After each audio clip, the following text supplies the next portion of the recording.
Okay, we're standing at the entrance of the Jamestown settlement.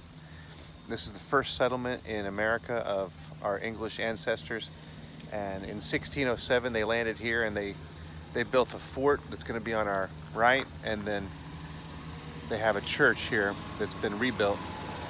So let's go and walk in and see what's at the Jamestown settlement.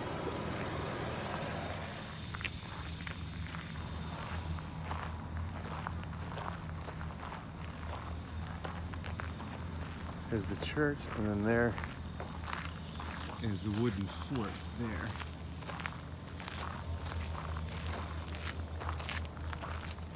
What do you want to see first, son? You want to see the fort first? Or the church first? We'll go this way. Okay.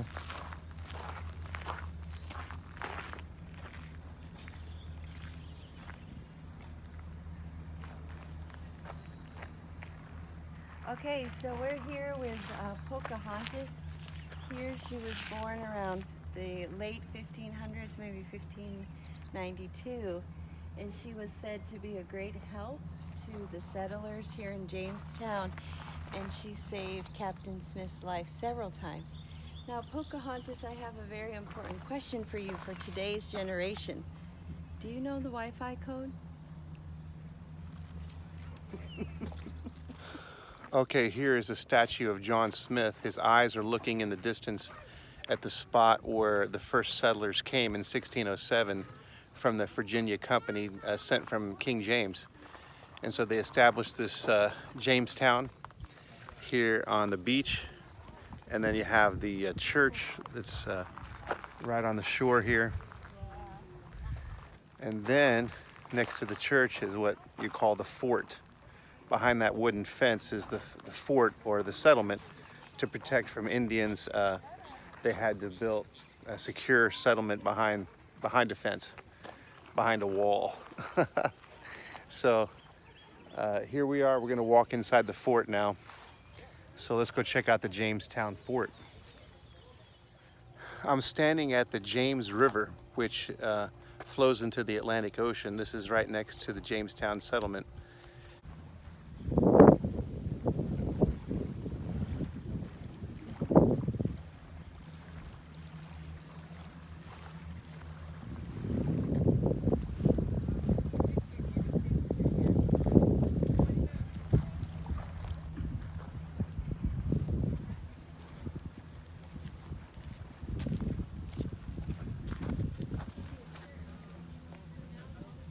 Sent out by King James to establish the first colony of the British in the Americas. 100 men came here and settled up the James River from the Atlantic Ocean. And so we looked over the fort and the church here behind me that they established. And it's amazing to stand foot and to walk in the footsteps of the first American settlers, you could say. And you know, when you study people of history, sometimes you're tempted to study all good people and bad people, but you find out the good people were not all good, and then the bad people were not all bad. But that's a definite lesson of history you can take and get perspective about our own lives even today, and learn that it's only by the grace and love of God that anything is done good in this world. And we give credit to God for working in history in a redemptive way.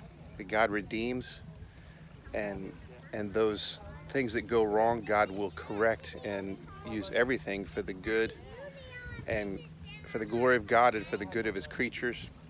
God is working, and we can trust Him.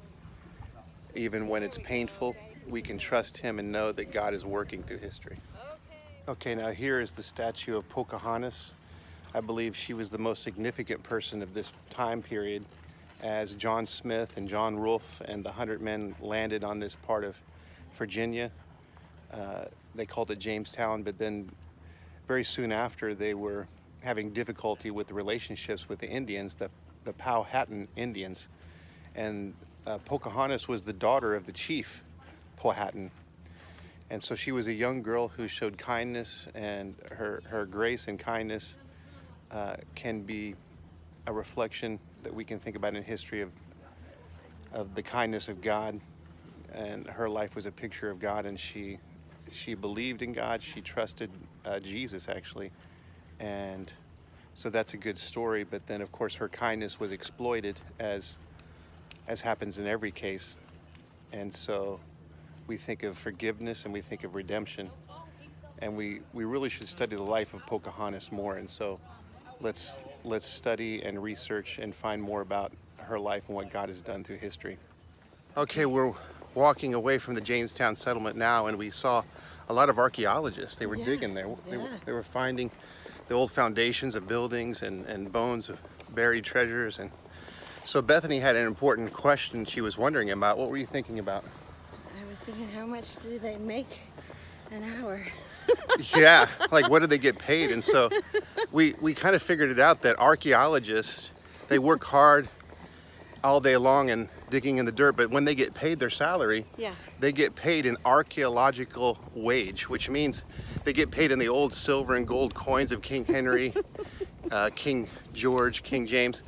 They get the old coins, and that's how they get paid.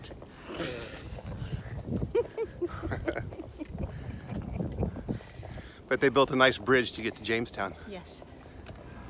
Okay, so we're standing here in the middle of the Jamestown Museum, and we're learning about the history of three peoples.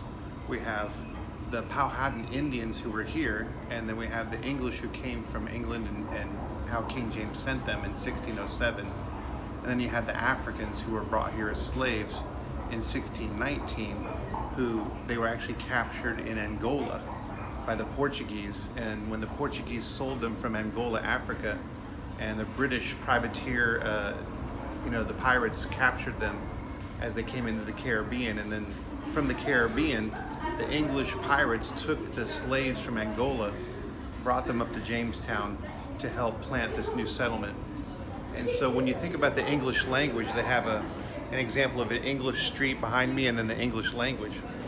So it says here that the English language consisted of people coming from ancient Britain when the Romans ruled Britain with the Gaelic language, and then you have the English language evolving from the Viking conquests, when the Vikings came from Norway and Sweden and mixed their languages into the English, and then you have the Saxons from Germany who conquered much of England, and then you have the French, the Norman invasion of the French.